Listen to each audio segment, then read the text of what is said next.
Welcome to Unleash Your Inner Goldilocks, how to get it just right. Thank you so much for joining us for another insightful and truly meaningful conversation. Today, I am especially delighted to talk to you and bring to you a very, very important conversation and a topic.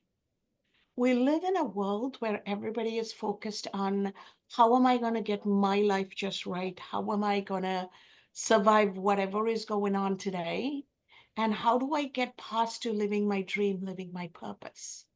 But somewhere in there, we all need to make the time to figure out how are we going to help other people live their purpose and realize their dreams. Because when everybody around us are living and realizing their purpose and dream, the life for all of us in that ecosystem becomes better. And together we are better set up to thrive. And with this beautiful social support system and ecosystem value in mind, my dear friend Robin and I are getting ready to do 2 workshops in the country of Belize in the Caribbean, where I call my second home. And we are going to be working on a youth workshop and a women's workshop. And I am delighted to have Robin here to talk with us about what this is going to be, how we are creating impact, and how are we going to bring this alive, and what is the power and value for the local community, and then what is the ripple effect. So join us today in this amazing conversation. And Robin, welcome. Welcome as always to Unleash Your Inner Goldilocks.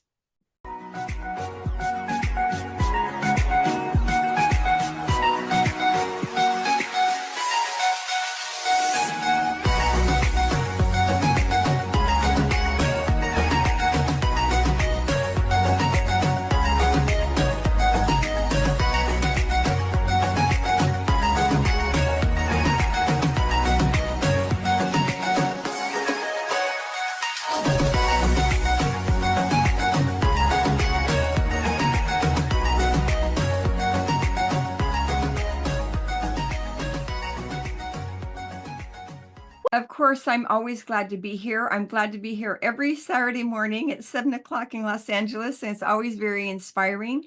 And I've been coming for, like I said, I guess a couple, 2 or 3 years now. And hopefully this is inspiring as well. But yes, I hardly believe that next week I will be in Belize, and the original intention was to do well-being workshop for women. And I'm so glad that we're also able to include a session with the youth in Belize, because the youth obviously are the future, and to help them develop their own sense of optimism, their own skills in resilience. And then, of course, Cass brings in the financial intelligence piece of the picture, which is very core and very important. And so I'm just really excited to be able to go down there and share this information, the knowledge and the skills for well-being. So I'm really excited, and I'm glad that I was invited to go down. Thank you so much, Robin. The community is delighted. Mike and I have done youth workshops every quarter through in partnership with various ministries in Belize. So whether it's with the agricultural ministry, environmental ministry, sustainability, and disaster preparedness ministry, with all of them, what we tend to do is get kids involved in hands-on activity so that they realize what their potential and purpose is and how they can navigate a life in Belize and build success, at the same time gain tools and have joy in doing these things. Because for children, it has to be play. And they are so used to having something in the public space that we all do together. And it's amazing how when we do it for the Belize children, the children of the tourists also join in. So we are bound to have Canadian, American, European children join us in this workshop coming Friday. And I am super excited because kids actually truly understand the importance of economic viability and having a good, happy life because they're seeing it in social media. So they equate the financial well being to the overall well being. And that is going to be a magical place for you and I to co create this important event for them. So, talk to me a little bit about what comes up for you when you think about doing a hands-on workshop for kids in an open space in the town hall, in the amphitheater with music, and the mayor is going to be there to give the welcome to the youth. He's always there to support the youth. How does it feel for you to come from the United States into a developing Caribbean world and kick it off with a youth event with the minister and the community supporting it? Well, I think it's really exciting, and I attribute all of that to you because you are a powerhouse no matter where you go. And the day you landed in Belize to live there, you began taking positive action in the community and helping the youth learn how to plant gardens and help their families and sell the vegetables to someone else and make money and contribute. And so to me, it's really exciting that the youth are able to learn that they can do things to affect their future. And what I'm really focusing on is what I call durable optimism and real-time resilience. And durable optimism really is a state of mind. It's a mindset, and that's a lot of what we're focusing on is what goes on between your ears, and you can control what goes on between your ears. And I did not invent the phrase durable optimism. I heard it from somewhere, I can't remember where, but it really stuck with me because the word durable, it means that we see the challenges. We see the hard road around us. Yet in despite that, or maybe even because of that, we are choosing to have hope. We're choosing to have faith. We're choosing to have optimism that despite what is going on around us, we can do things that can bring good in the world. And here's what's popping into my head right now.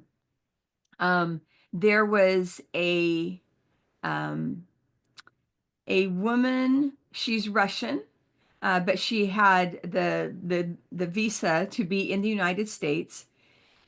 And she went back to Russia to visit her 90-year-old grandmother and then was basically captured by the Russian police and put in jail. And after a month and a half, or excuse me, a year and a half of campaigning, she was eventually released. And she was an I know I'm saying the wrong word. Anesthesiologist? No, no, she wasn't an anesthesiologist. She was an esthetician. She was someone who Okay. does like a like in my day and age we Esthetician? called it Okay. going to in my day and age we called it going to the beauty parlor. But at Mhm. any rate, who would give facials, who did skincare. Was educated in skincare. And so she shared after she was finally released and back in the United States, and that she would give the other prisoners facials. Well, if I were stuck in a Russian prison, I would just want to curl up into a ball in the corner. Yet she said, okay, this is what is real, but while I'm here, I can do good. I can be of service. I can help other people. I thought that was so phenomenal. And there are many, many examples of that, is that people are in unfair, unjust, terrible situations, yet they choose to rise above their situation, to take positive action, to help themselves, to help those around them. And I think that is a really powerful message that we can share with the youth. And it involves saying, yeah, this is what's real, but I can still be optimistic. I can still believe in a hopeful future. And by doing that, I can take the actions that will lead to a positive future. That is such a beautiful reminder, Robin. And yes, the world is full of these kind of stories where people in the depth of despair and challenges have figured out a way to create spark around them And therefore, by changing their mindset, they change their condition, right?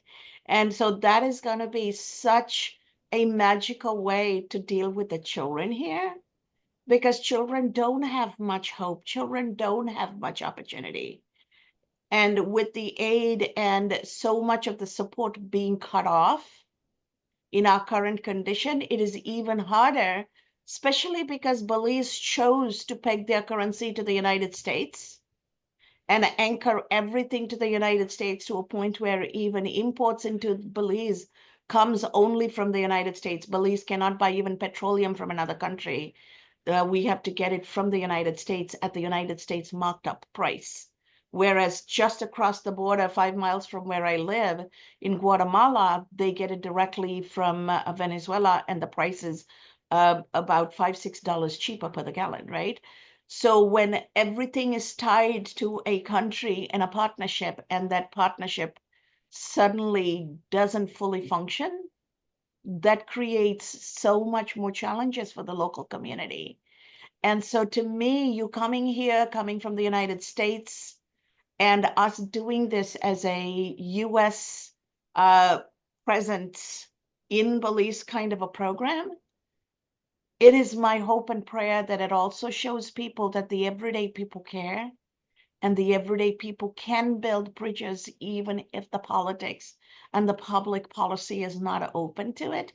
So to me, there is such a powerful, larger message, and the local politicians and the mayor getting involved with us is truly another showcasing of how that public-private partnership can work when individuals like you and I are willing to put in the time, and the community can meet us halfway.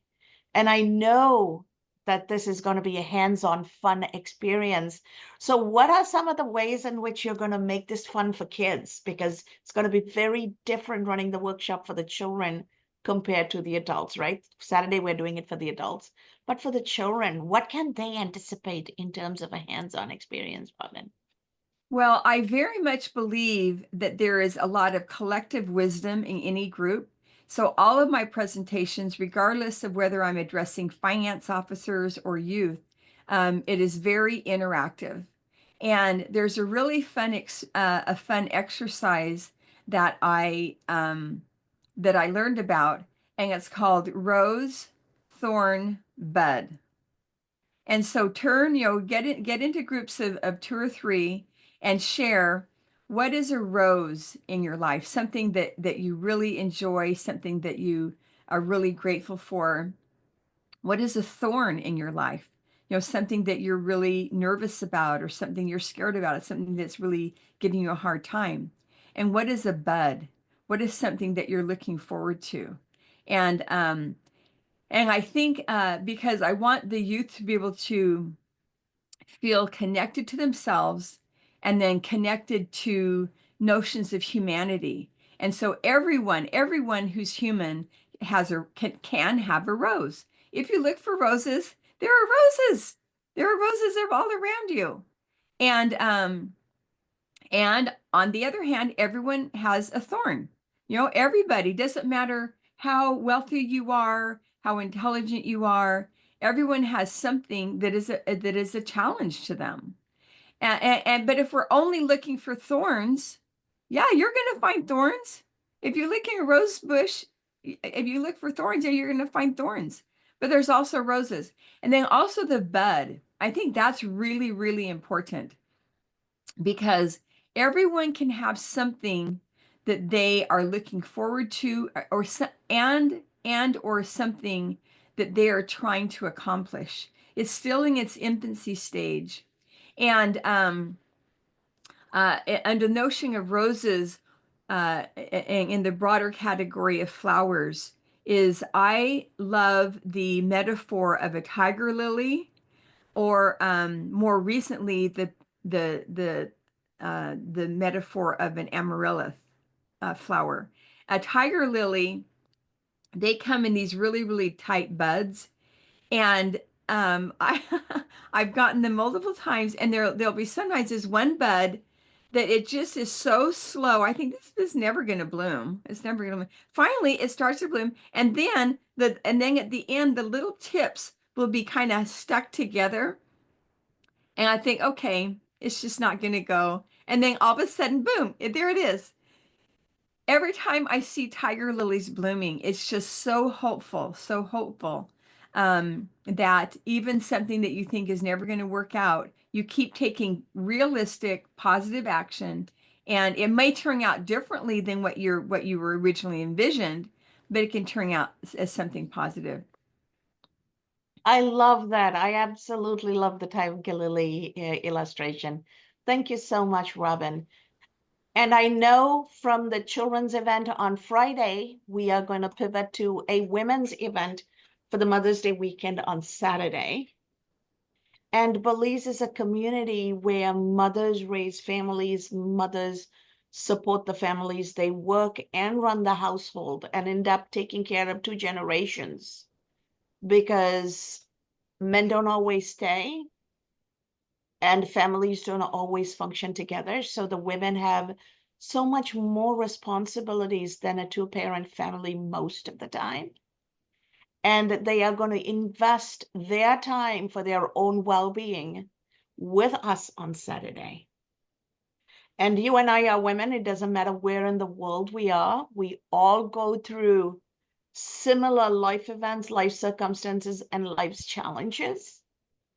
So as a woman who's had your lived experience, what excites you about coming and spending time with the women in Belize and empowering them and showing them that regardless of where they are, they still can have hope and they can build their resilience and they can blossom into whatever they choose to be. Yeah, absolutely. And again, I believe there's a lot of collective wisdom. So we absolutely will be doing interactive exercises. And to be perfectly honest, this idea for me to come to Belize came when you would share stories about the women in Belize and what they were going through, and a little bit of the inappropriate behavior of the men. And I became enraged. I literally became enraged. And I said, these women deserve better. You deserve better. I deserve better. And so I am really excited to come down. And one thing that I feel that differentiates my workshops from others that I've seen that are always highly inspiring, and I so appreciate them, I love them, is I bring actual skill. Here is how you do it. Here is a skill that you can learn. Here are the steps to it. Let's try it out. Now, here's another one, a variation. Here is how you do it. Now, let's try it out. Here's some components, that some kind of missteps that people do when they're learning. These are things you need to watch out for. So and this is encompassed in the real-time resilience, which is an actual strategy. It's an actual set of skills that you learn how to do. And so I'm really excited about that. I am too. I am super delighted that I get to do this with you. The local organizations have already joined forces with me to promote this and bring the women in. So I just want to give a shout out to these organizations. Nime Belize is a women entrepreneurship organization that I do a lot of training for and work with them. So they are promoting it across their community of women.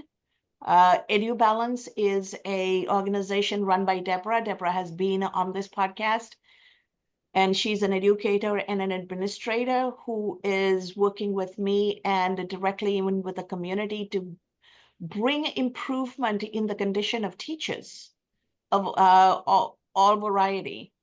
And so they are promoting it and they are going to bring teachers in. And then I've also been working with Beltrade, the investment arm of Belize, Belize's trade organization, that has a very important goal of empowering women so that empowerment of women becomes the economic empowerment of the country. So these organizations are already on board. I am super excited that the community is rallying. And we also have a woman leader who is going to give the welcome address to the women. So this is going to be a wonderful opportunity, not only from a emotional and life well-being and a durable optimism and real-time resilience.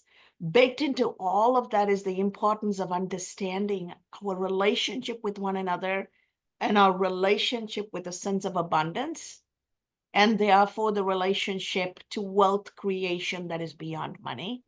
And how do we do that in a poor country, in a country that doesn't have a lot of economic viability, but is rich in so many other ways? Taking a wealth approach allows us to see the wealth that surrounds us. And how do we leverage the wealth nature has blessed us with and the wealth that we have co-created to parlay that into economic viability and economic resilience and durable economic sustainability? So I am looking forward to, Robin, combining the two and giving them the full picture, because a lot of times the question that is asked is, all of this is good, but how is this going to help me put food on the table? So combining the two allows us to show them how they can show up, how they can collaborate, and therefore how everybody can get food on the table. Yeah, absolutely. You know, what's popping into my head is I read a study where there were different groups of fishermen and they were being trained in different methodologies that would increase their catch, increase their yield. And interestingly enough, what they discovered is that one of the components of how successful these fishermen were is, did they believe that they could do this? It was their mindset. And this was something that was not even part of the study. You know, they were studying how effective are this, you know, is this new methodology. And but what they discovered is if the fisherman thought, yes, I can, yes, I think I can make this work. I think I can do something that would be better. And so then they tried. But the fisherman who thought, oh, I don't know about this. You know, then it didn't work as well. And so worked a little bit, but not as well. That was something that they were not even studying, yet it came out in the study. And so I think this combining the mindset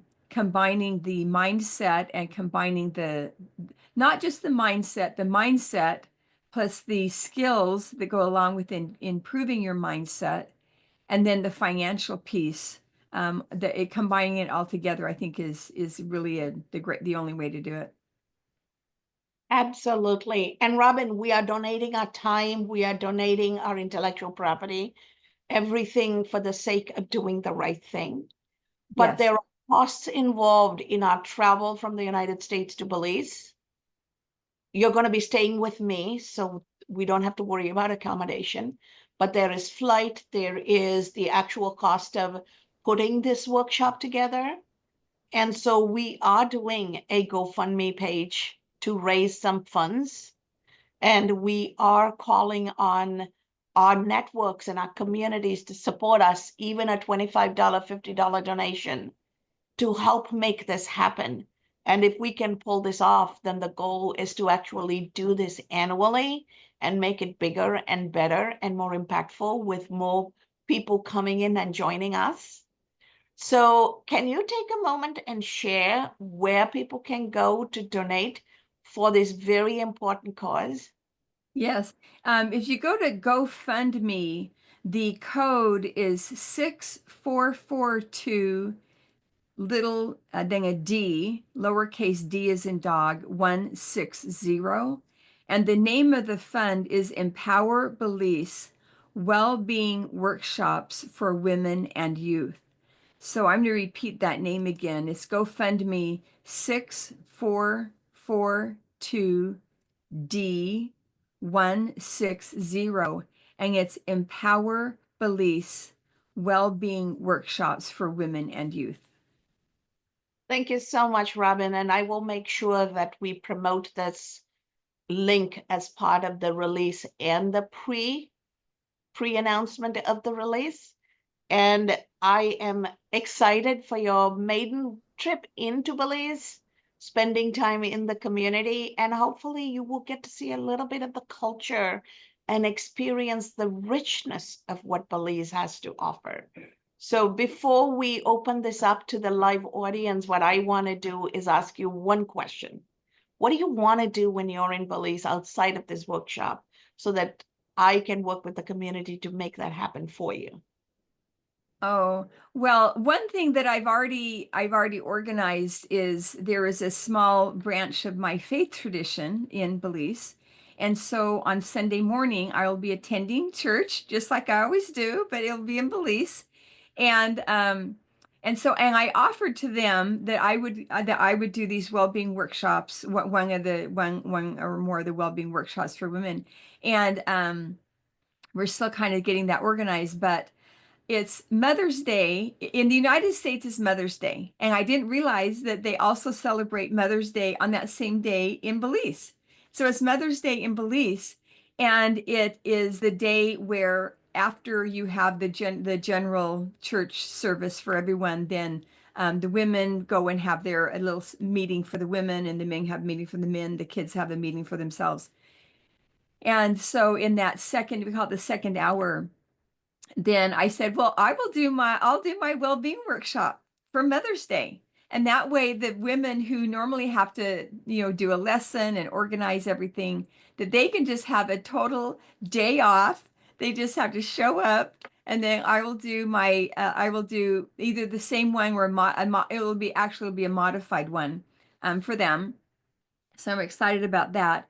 And then I'm just looking forward to just kind of, going around and just seeing the sights, just seeing this beautiful country and meeting the people and just seeing what there is to see.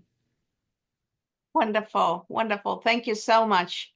And I will be sure to take you to church on Sunday. That'll be my task. I will drive you to church, wherever the church is.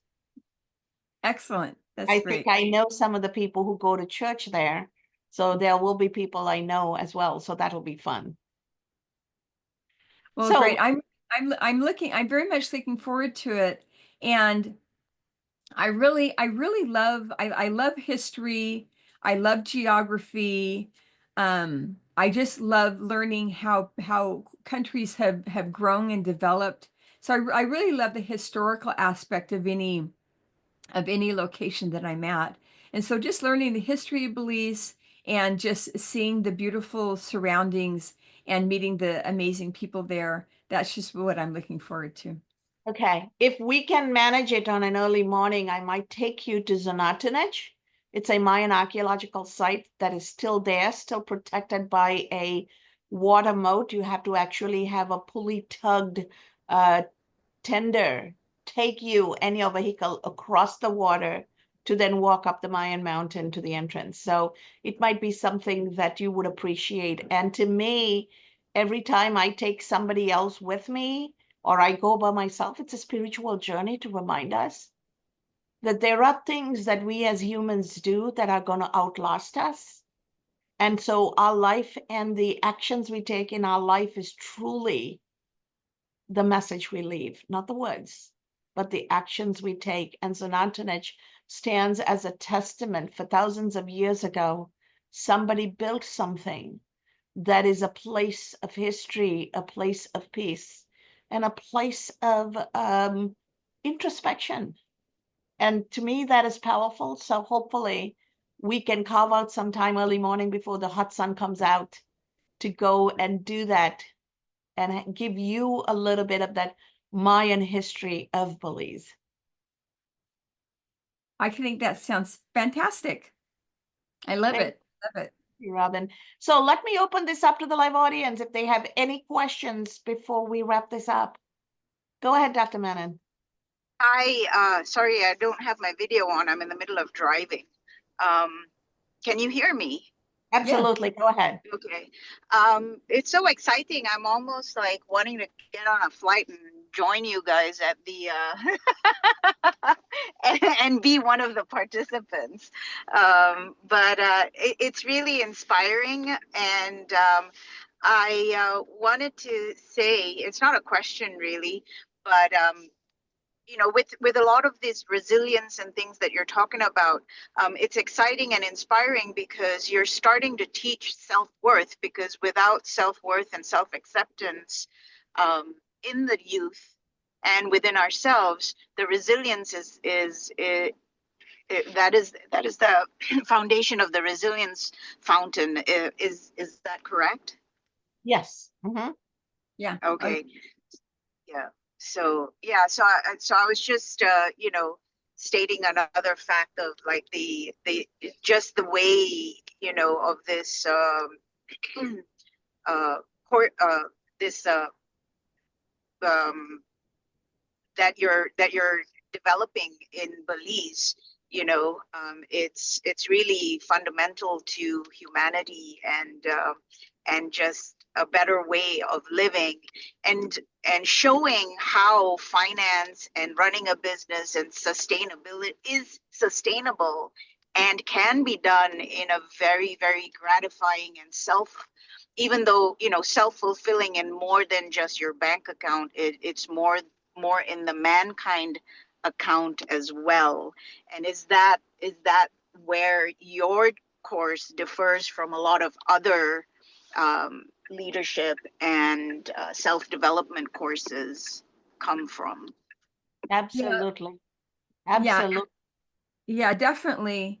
Um, well, first of all, I mean, there are many, many leadership, many well-being courses out there, and they are all good in their own way. If for nothing else, someone cared enough to learn either learn some ideas or come up with some new ideas, and create a system for sharing it with others. If for no other reason that someone cared enough to go to the effort to do that. And I believe that has worth and that has value in sharing it. And and I've attended many of those, which I loved and have definitely grown from.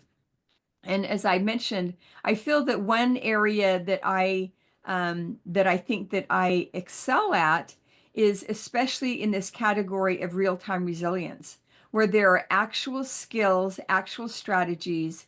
I call it creating your mental edge of the pool. And so I go through a process, what that means. And if someone, if you're a kid and you're, at a swimming pool and you get jostled and kind of get bumped in the pool, do you flail around, or do you know how to grab for the edge of the pool? Well, the kids who know how to grab for the edge, instinctively grab for the edge of the pool, that is a strategy that swim instructors teach their students. And so what I like to do is create strategies that help you create your own mental edge of the pool. So when life or your boss or your child or your friend, jostles you or pushes you into the pool, that you have something that you can grab onto. And so to me, I believe that any keynote, any workshop, any presentation should do more than just inspire. Yes, we want to inspire people, but in addition, do we give them an actual skill? Here is something you can do. Let's try it. Let's try it out with each other. And so when you walk away, you have something, at least one thing in your hip pocket that you can pull out at the drop of a hat and use that. So, Very well said, Robin. And I am excited and looking forward to you arriving in Belize, us doing this workshop. And it is my hope, Robin and Nandini, that we can parlay this into an annual workshop. and maybe even do a full day for youth and a full day for women and do it in the summer when the school is out.